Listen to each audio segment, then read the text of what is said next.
Assalamualaikum warahmatullahi taala wabarakatuh. Waalaikumsalam. Berjumpa kembali dengan channel Lapoy Madura. Kali ini kita bersua kembali dalam perbincangan tentang budaya yang berlaku di tengah-tengah kita, khususnya di masyarakat Kabupaten Sumeneb atau yang lebih dikenal dengan sebutan Kota Keris Sumeneb. Baiklah, perbincangan kali ini saya ditemani dengan salah seorang guru penggerak. Dia adalah Bapak Gus Sugianto.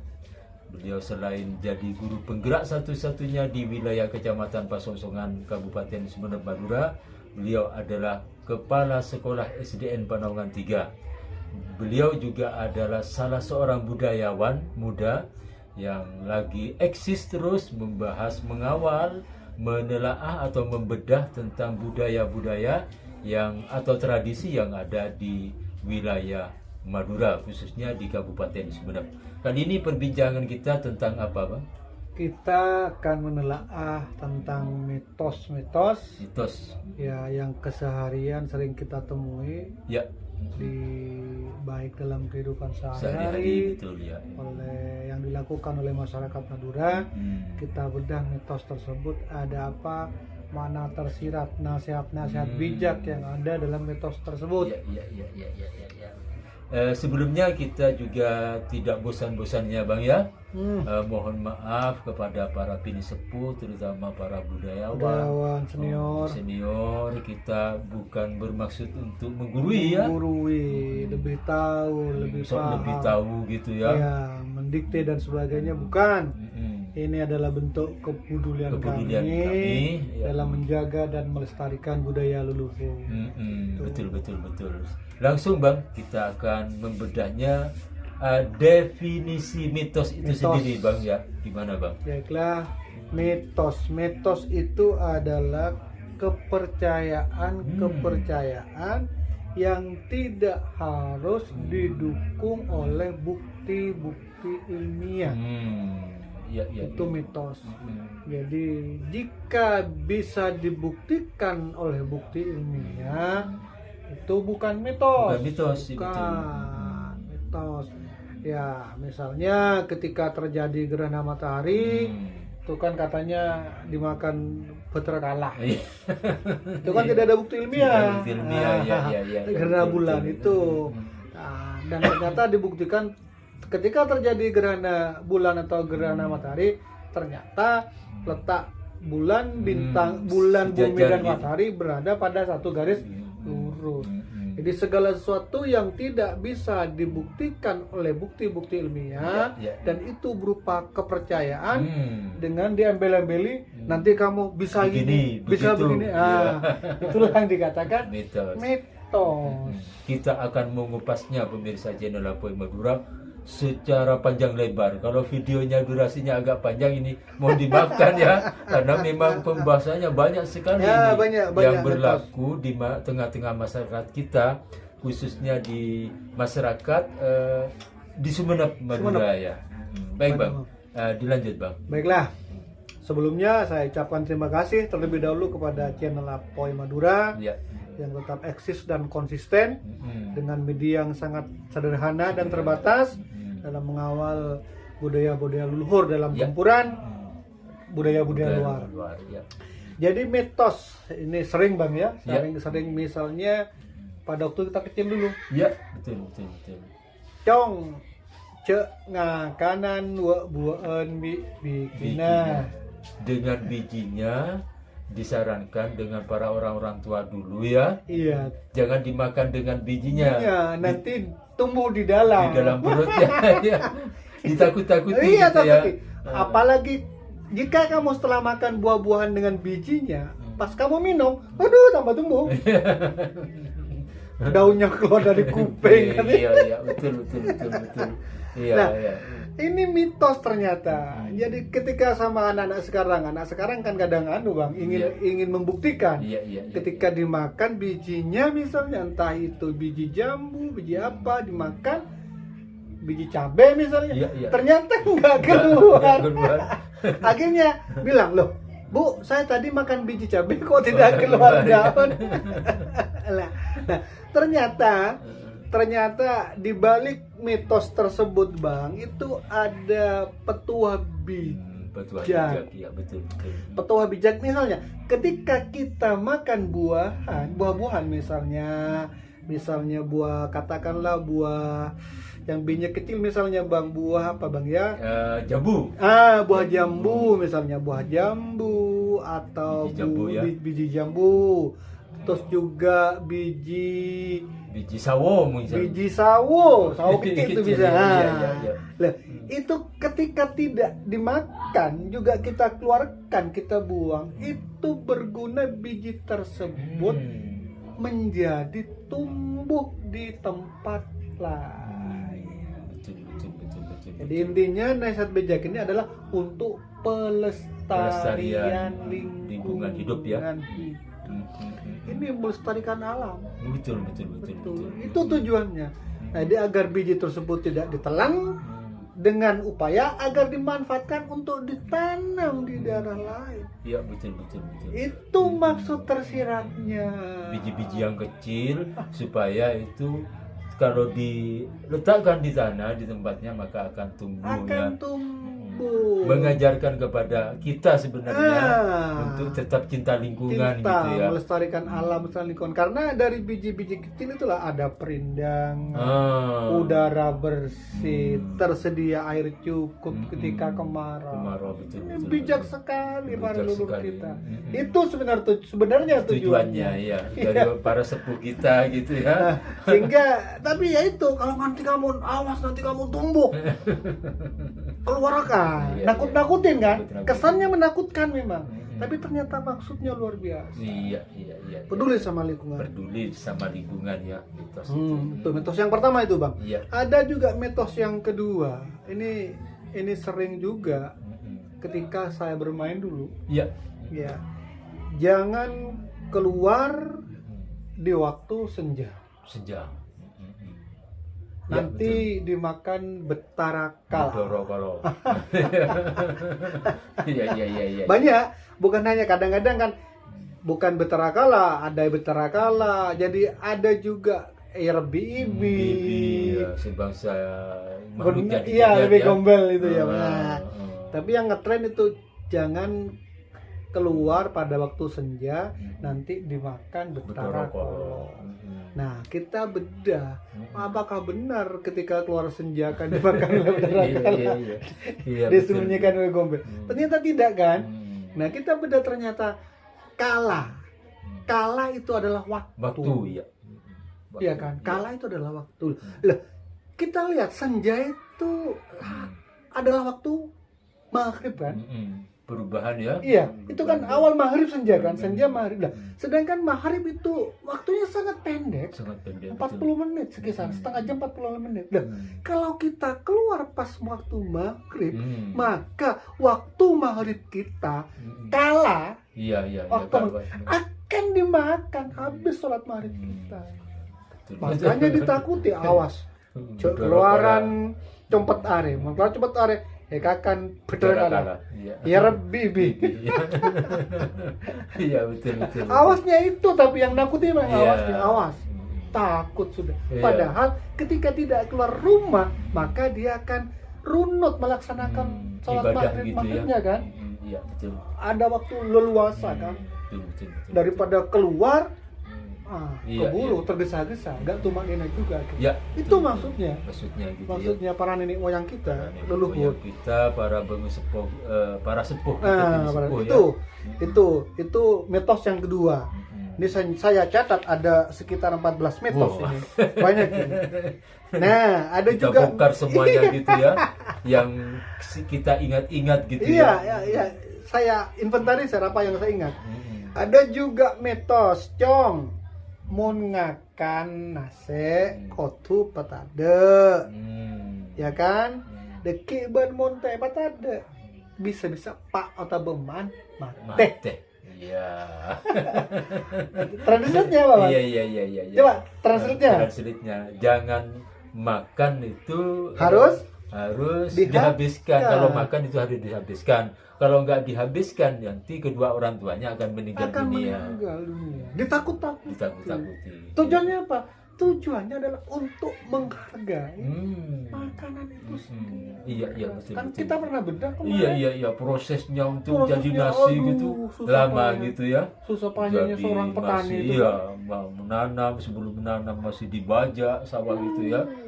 Prosesnya lama sekali sebelum nasi gitu, jadi nasi. Jadi para pinisepuh kita sudah sangat menghargai para petani, jadi menghargai makanan. Makanya diberi nasihat seperti mitos seperti itu. Biar tidak menyanyiakan makanan. Karena petani mengusahakan makanan sangat berusaha luar biasa. Nah itu juga mitos juga. Tapi ada faedahnya gitu. Ada faedahnya sebenarnya. Ada makna yang sangat luar biasa, Mitos berikutnya yang keempat, Bang. Ya. Cong cek tojuan di atas pental. Jangan suka duduk di atas atas bantal gitu deki biasa ya. Temu bubut. Nanti takutnya nanti bisulan. Bisulan. Nah, tapi ternyata dibokongnya gitu. Iya, dibokong. Nah, ternyata anak sekarang apa? Diduduki. Iya. Enggak bisulan. Akhirnya komplain, ya. Loh, saya duduk kok enggak bisulan? Ternyata ada makna tersiratnya apa? Mengajarkan etika kesopanan gitu ya. Bantal itu adalah tempatnya di kepala. Tempat paling mulia kepala ketika tidur. Loh, masa tempat mulia di kepala tempat tidak akan dibokong, diletakkan di bokong. Kan sangat tidak etis. Apalagi kentut katanya gitu ya. Nanti katanya jadi itu ternyata apa? Mengajarkan kesopanan, etika gitu ya. Iya, itu maksudnya. Terus juga mitos yang kelima. Mun asapuan cekaut keluar. Tapi kaut berapa? Kebudi. Kalau menyapu jangan sampai keluar, sampai ke depan rumah. Sampahnya keluar, tapi sampahnya harus ke belakang. Iya kan? Iya. Nah, nanti sampai ditakut-takuti bun nyapu keluar ngari ya. Matering tuan, tak lecu dan sebagainya. Untuk menakut-nakuti juga. Ternyata apa? Lah orang dulu kan sering silaturahmi. Betul. Jadi budaya silaturahmi sudah menjadi budaya kalau orang dulu jalan kaki. Jadi menghindari kata istilahnya kalau di Madura ada tamu menyapu tuan rumahnya. Iya. Itu seperti mengusir katanya. Makanya untuk mengantisipasi itu akhirnya nyapu ke belakang. Lah karena apa? Itu menghargai si tamu. Kalau ada tamu di teras rumah pas kita nyapu keluar ke depan rumah ke daerah luar. Kan biasanya tamu di depan rumah kita gitu, teras gitu ya. Itu ngusir tamu nggak sopan kan. Apalagi misalnya tamunya juga ada alergi debu, pilek dia. Makanya dianjurkan ketika nyapu ke belakang. Biasanya di belakang ada pintu belakang. Pangking gitu, pangking. Atau kadang-kadang sampahnya ditumpuk dulu di pojokan rumah, setelah itu baru sapu keluar setelah tamunya. Iya. Ternyata juga ada hubungannya dengan moralitas etika, gitu ya. Kesopanan. Ini ajaran-ajaran yang zaman dahulu yang pernah kita lewati sebenarnya, Mbak ya. Pernah lewati, makanya ini perlu juga ditelurkan kepada anak didik kita, para siswa-siswi, terutama di sekolah dasar, entah itu di surau, di langgar dan sebagainya. Yang penting anak didik itu tahu bahwa makna tersiratnya seperti ini. Kalau sekarang anak didik kita yang realistis kebanyakan, jadi nggak tunggu apa-apa gitu. Dikejar. Makanya makna tersiratnya itu perlu kita telaah gitu kita kasihkan, kita beritahukan. Gitu. Iya. Ini maknanya soalnya sebenarnya. Takutnya nanti salah kaprah gitu. Ini kok nggak tumbuh apa-apa, nggak bisul. Itu bohong. Sebenarnya kandungan maknanya di situ ya. Nah, ya itu maknanya. Pesan moralnya. Pesan moral. Terus ada juga yang keenam, Bang. Yang keenam. Jadi sebelum masuk rumah sebaiknya abeco yo. Membasuh kaki. Oh, sebelum masuk rumah. membasuh kaki. Kaki. Beco. Mau tak beco pun bisa torok, bisa Iya, kesambet. kesambet. Iya, Iya, katanya kan. betul. Iya. Jadi kalau masuk ke rumah cuci kaki dulu. Oh. Kalau nggak cuci kaki kamu bisa Saya ingat kesambet. masih ingat. Itu Pesan moralnya, Nah, Bang. Pesan moralnya apa? pesan moralnya apa? Menjaga kebersihan. Kebersihan. Betul. Menjaga kebersihan. Kita ingat dulu kan ketika kita meludah Meludah. kemarin. Pakai wadah. Nah, wadah. Misalnya di jalan ada ludahnya orang yang kena penyakit pernafasan, kita injak pakai kaki, Iya. tidak basuh kaki, Masuk ke rumah. masuk apa nggak tertular Iya. semua? betul. Ternyata luar Mengantisipasi. mengantisipasi. Iya, terjadinya penularan penyakit gitu Iya, bisa channel jadi Labuan Madura. faktor kebersihan atau berhubungan dengan faktor medis. Betul. Luar biasa. Apalagi dalam ajaran Islam itu kebersihan sebagian dari iman Iya. gitu katanya ya gitu ya. Terus juga ada mitos, ada anak-anak kecil kan biasanya suka main beras. Kadang-kadang kalau dia buat mainan, kadang-kadang main pasir dia dijadikan beras-berasan kan, main-main kan pakai literan kecil itu, dikulak berasnya gini Iya, kan. iya. Nah itu ada juga mitos cek mainan beras, Oh. mau namain beras bendeki tanah ket Keteng. ini kan keteng kan, Iya. ya tangannya teng seperti ini. Lah ini ternyata meskipun anak sekarang main beras ternyata tangannya Enggak keteng gitu ya. Enggak cacat gitu Iya. bisa ya. Nah ini ternyata mana tersiratnya itu para leluhur kita sangat memuliakan makanan pokok yang namanya beras. Beras gitu ya sebagai Sangat. makanan pokok ya.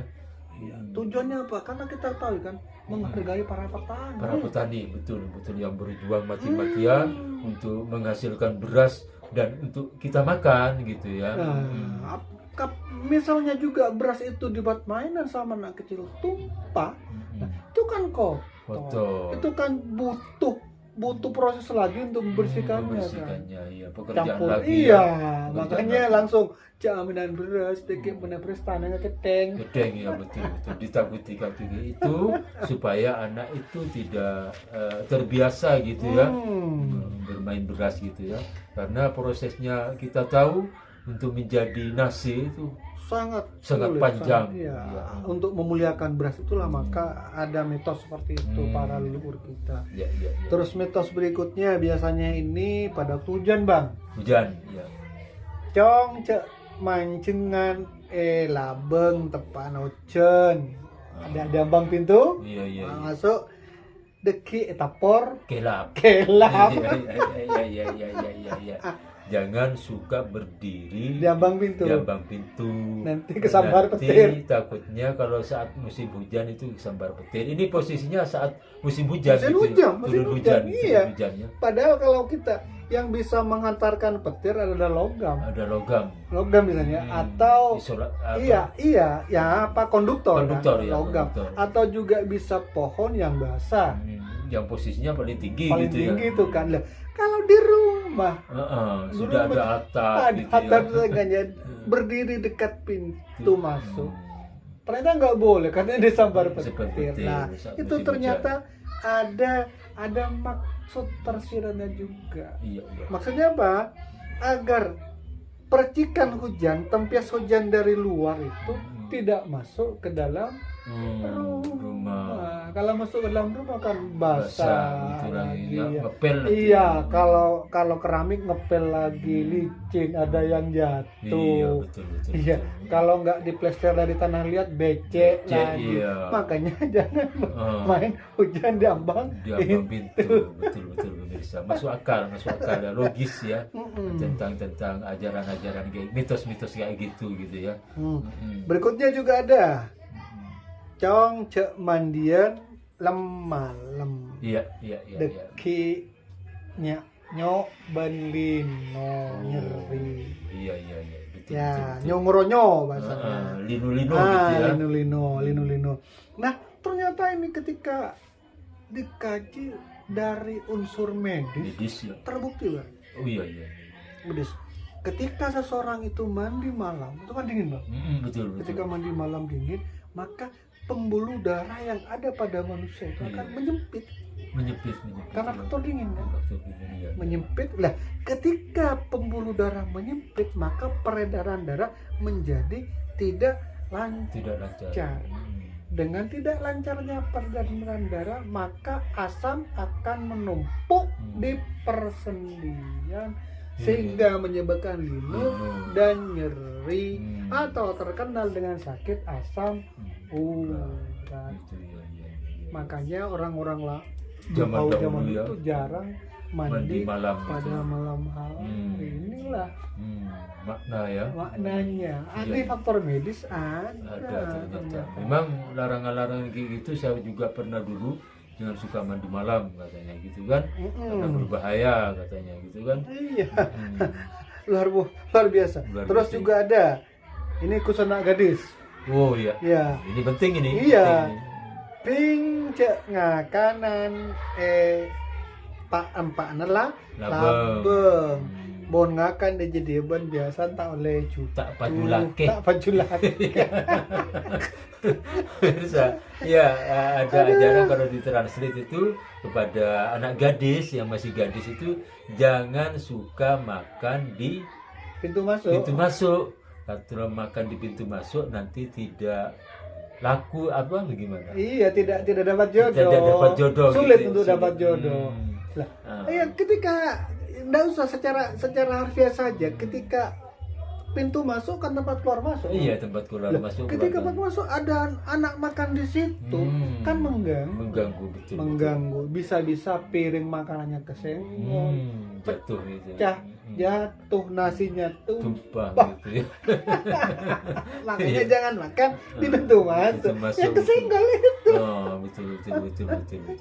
Akhirnya dianalogikan gitu ya, bahwa kalau makan di depan pintu bagi seorang gadis itu tidak laku-laku katanya. Sulit dapat jodoh katanya pemirsa ya. Terus juga tolong cumuran sebelumnya petang. Ya. Sebelum matahari tenggelam. Iya, sebelum matahari terbenam jemuran itu diambil agar tidak masuk angin katanya. Iya. Masa ada hubungan apa jemuran diangkat pada waktu senja dengan masuk angin? Nah, ternyata ketika kita bedah Bang, pada waktu terik itu kan jemuran sudah kering. Kering betul ya. Kering total. Nah, pas pada waktu masuk senja, maka jemuran itu akan menjadi lembab kembali. Iya. Agak lembab gitu. Agak basah kan lembab. Nah, ketika agak lembab kemudian kita pakai, yang terjadi adalah masuk angin. Iya betul. Kalaupun tidak dipakai Bang, disimpan itu baunya apa nanti ya? Nanti. Pasti bau tidak sedap. Bau tidak sedap. Iya betul. Makanya sebelum senja diambil, dilipat gitu. Ternyata itu makna tersiratnya. Terus juga ada juga tak oleh asapuan lemalam. Iya. Itu kan? Ada itu. Dari dulu saya pernah mengalami. Tengah mana sapan betul lemalam. Deki berdepan mate. Iya. Pasti dihubungkan dengan entah ayahnya meninggal, ibunya meninggal, dan sebagainya. Lah, ternyata kita telaah dulu kan nenek moyang kita, para pendahulu kita pakai lampu teplok kan. Iya. Teplok kan sinarnya terbatas, Bang. Jadi kalau kita nyapu malam, ada barang-barang berharga di situ. Iya. Ya pasti kena sapu juga. Iya. Dulu lampunya kan temaram kan, enggak terang kan. Jadi makanya pakai itu. Casapan malam coba. Langsung coba. Iya. Enggak boleh gitu ya. Memang kalau sekarang ini sapu malam kayaknya gimana Bang? Istilahnya berarti nggak sempat siangnya gitu ya, seolah-olah masih betul gitu ya. Iya. Akhirnya gimana itu siang kok nggak nyapu katanya, sudah malam mau nyapu lah. Apalagi sebentar lagi akan tidur gitu ya kalau sudah malam. Nanti kalau tidur debunya yang berterbangan kena hirup kita juga. Iya tambah. Tambah penyakit lah kita. Iya. Terus juga ada mitos berikutnya, cek acopaan ben serong benan deki bibira apa? Sumbing. Iya. Jangan meludah sembarangan, Sembarangan. nanti bibirnya sumbing. Masa bibir bagus ketika meludahkan sumbing? Enggak masuk akal. Nggak masuk akal ya. Iya. Ya, ternyata apa?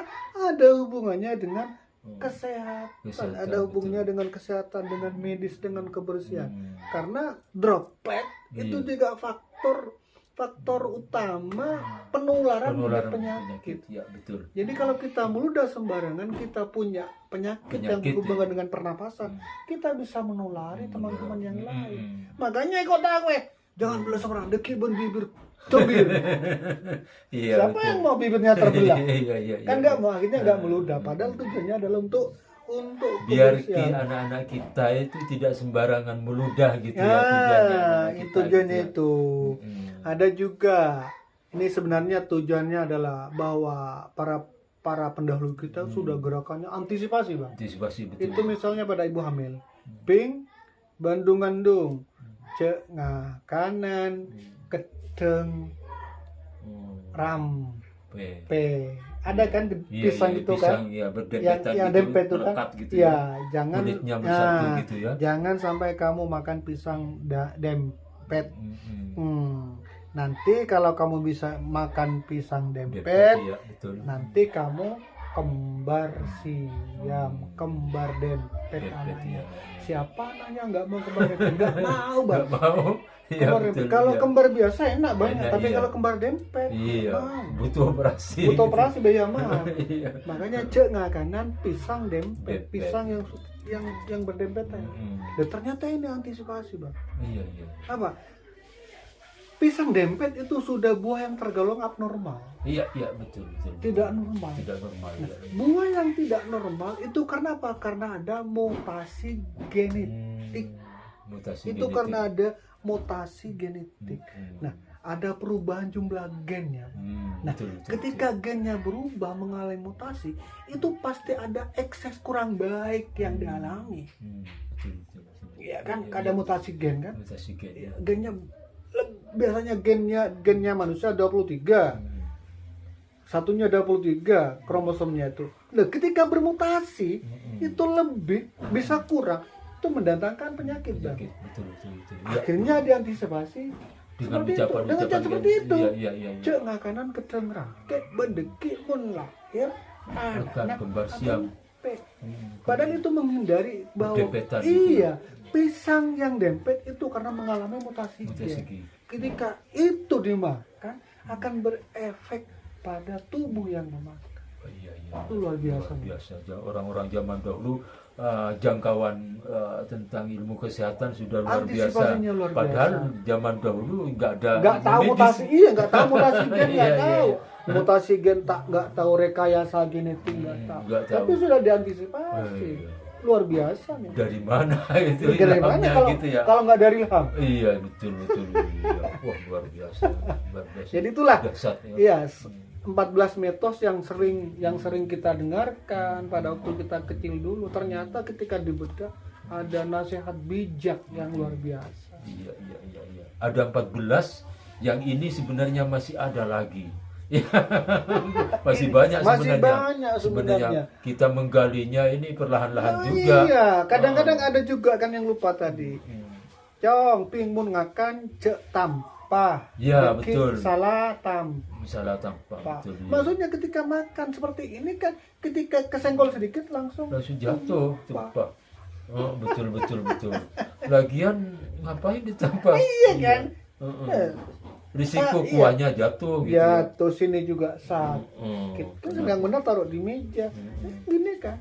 Jadi risiko tumpah lebih besar. Jadi pakai mitos cek tampah. Dekiban salah tampah. Iya. ada petuah bijak yang terkandung di dalam Mitos-mitos tersebut gitu ya.